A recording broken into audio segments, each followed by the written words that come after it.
When we accept Jesus into our heart, we become changed. Our motivations are changed, as you said. However, it takes time to develop perfect character. So Bible perfection is not about sinlessness. Bible perfection is about loyalty and willingness to stay faithful to the Lord. So Job was perfect and righteous in all his ways. No one on earth like him.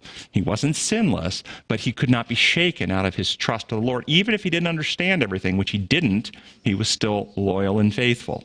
Okay? That's what the final people will be. These are they who do not love their life so much as to shrink from death. When they're Shadrach, Meshach, Abednego, and Daniel, they were also perfect. Death could not shake them. The threat of death could not shake them out of their loyalty to the Lord. It's a heart settling, again, settling into the truth intellectually and spiritually. You cannot be moved from it.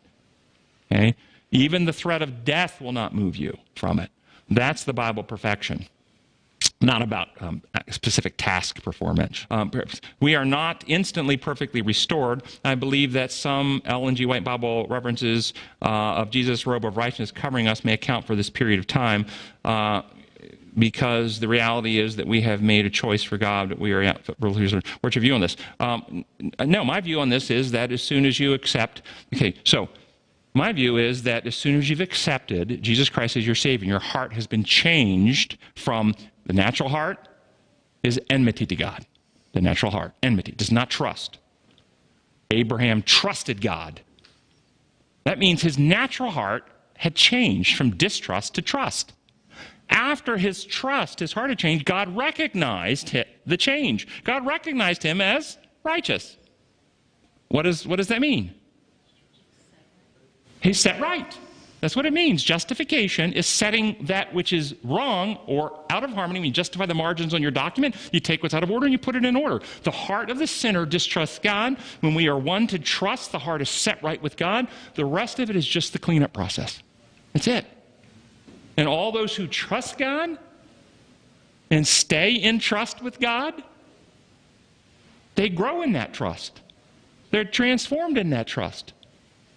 It's not about the residual symptoms remaining. Look at David, for instance, and many other Bible heroes.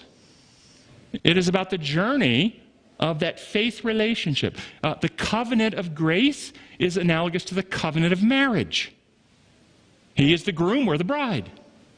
And the covenant of marriage is loyalty, faithfulness, staying true to your partner. When times get tough, who do you run to? When you're hurting, who do you go to? When questions arise, when somebody puts a lie in your ear about yourself, who do you go to? Do we always run to Jesus, stay loyal to him, even in the face of death? Job, even if he were to slay me. He wasn't actually saying, I believe he'll slay me, but I trust him so much that, like Stephen, if my life right now helps your cause, it's yours, Lord. That trust, that's faithfulness. That's what it is. I trust you with my life. Jesus as our substitute, our second Adam at the cross. Walking the journey as a human. Father, into your hands I commend my spirit. I trust you with it. Do you have the faith that says, Father, I trust you with my life so much, and I know you're so good that if somehow it was possible that bringing me to heaven was bad for heaven, I trust you not to bring me.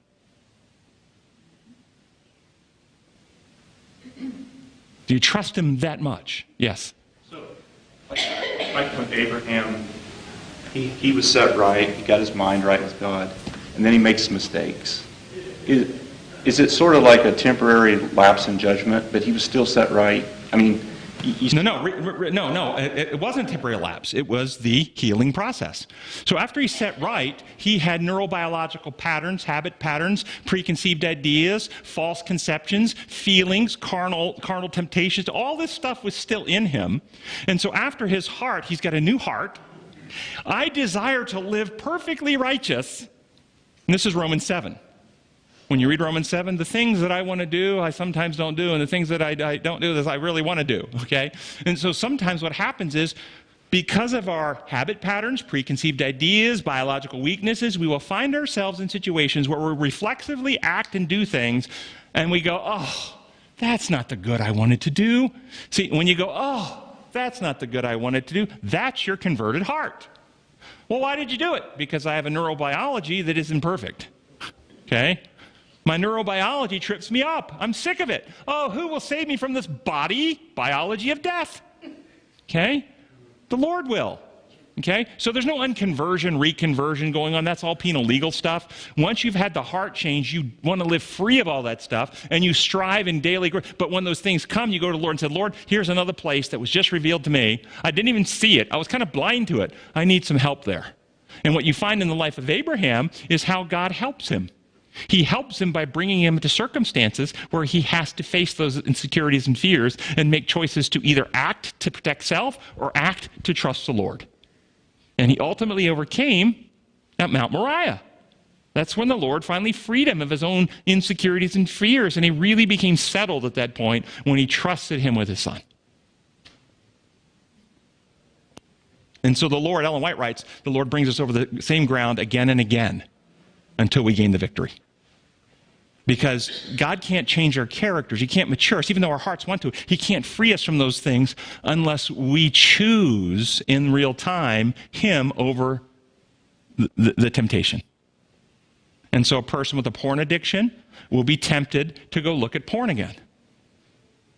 And that's when they have to choose to engage Jesus and all the resources he's provided for them. And over the course of time, neurobiologically, what happens? Law of exertion. If you exercise the healthy, they grow stronger. And if you stop exercising something, if you don't use it, you actually prune back the neural circuits of old habits as you stop using them. That's what happens in our brains. All right, we're out of time. We've gone over about 7 minutes, so I'll pick up any other questions next week. Gracious Father in heaven,